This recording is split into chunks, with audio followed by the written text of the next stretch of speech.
ልጣጭ ጉዳትና ጥቅም እንዳለው ታውቃላችሁ። አሲድ ሎሚ ዛሬ አብረን እንስራ ከነና ጋር ተፋሰሩ ማለት ነው። ልጣጭዋለሁ እዚህ ጋር ደግሞ ናና ታጭ ሎሚ ልጣጭ ሎሚ ውስጡ ላይ ያለ አንድ ፊንጃል ስኳር አድርጌያለሁ።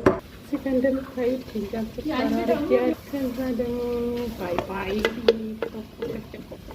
አድርገዋለሁ ማለት ነው። ከናሰልካዩን አትርሱ።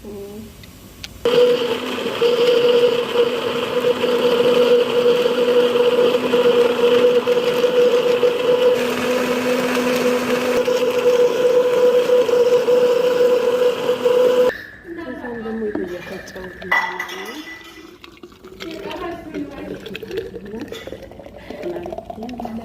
ብላፊያ ሞክሩት፣ ትወዱታላችሁ። ከምር ትወዱታላችሁ፣ ሞክሩት። በጣም ነው ለውጭ ብትሉ ለምን ብትሉ መዳማችሁ